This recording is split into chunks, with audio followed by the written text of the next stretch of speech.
उधर नए कृषि कानून वापस लेने के बाद भी किसान तहरीक जारी है। पिछले एक साल से चला आ रहा ये आंदोलन धीरे धीरे मुल्क की दूसरी रियासतों में भी पहुंचने लगा है।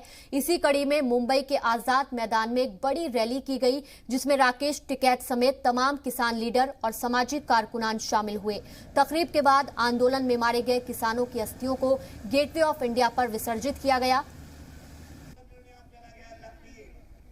हमारे साथ मौजूद है राकेश टिकैत साहब, जो अभी अभी जितने किसान भाई थे जिनकी अस्थि विसर्जन करके मुंबई गिरावटी की तरफ बढ़ रहे। आज किसान राकेश जी, किसान आंदोलन जो था, जो 3 कानून वापस हुए, उसको किस तरीके से आप देखते हैं? वो एक बीमारी थी, वो बीमारी खत्म हुई। जैसे कोरोना काल एक बीमारी था, ऐसे ही 3 कानून भी किसानों के लिए बीमारी थी, जो आने वाले टाइम पे वो ज़्यादा भयंकर तरीके से फैलती और किसानों को बहुत नुकसान करते। वो खत्म हो गई। सर, एमएसपी को लेके आप आंदोलन जो है वो लगातार छेड़ रहे और आपकी मुख्य मांग एक ही थी कि जो एमएसपी का कानून है, 1 साल से आप ये मांग के लिए भी अड़े रहते। हाँ। इसको किस तरीके से देखते हैं? लड़े हुई एमएसपी के लिए बनवाने के लिए तो बहुत दिन से संघर्ष चल रहा है। 2018 में भी बड़ी लड़ाई हुई, सरकार ने कहा कि करेंगे।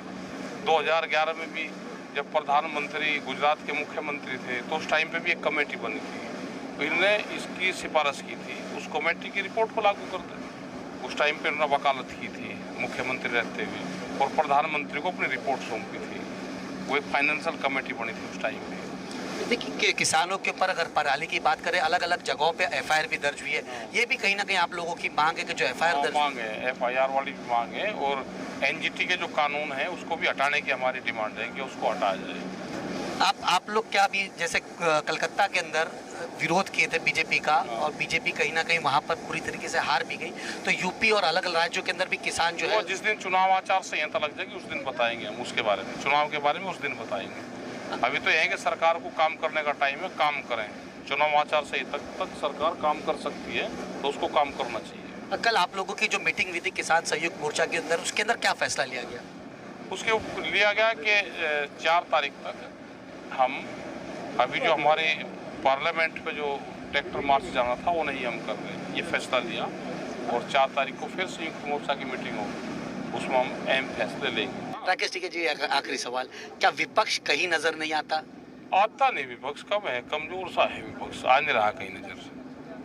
तो विपक्ष की भूमिका राकेश टिकैत जी जरूर पूरे हिंदुस्तान के अंदर निभा रहे हैं। हाँ, निभा रहे। हम तो सर अपने किसान की भूमिका निभा रहे हैं। हम तो किसान के इशू हैं, सरकार उसको बात करेगी, तो ये है हमारा। बहुत बहुत शुक्रिया। ये थे राकेश टिकैत जी, जिनका साफ तौर पे कहना है कि जो विपक्ष है वो कहीं ना कहीं कमजोर है और जो किसान है वो कहीं ना कहीं विपक्ष की जो भूमिका है वो निभा रहे। अब देखने वाली बात ये होगी कि आने वाले वक्त पे किसान आंदोलन कब तक चलता है और इसकी मियाद कब तक जाती है। जी मीडिया के लिए अमजद खान, मुंबई।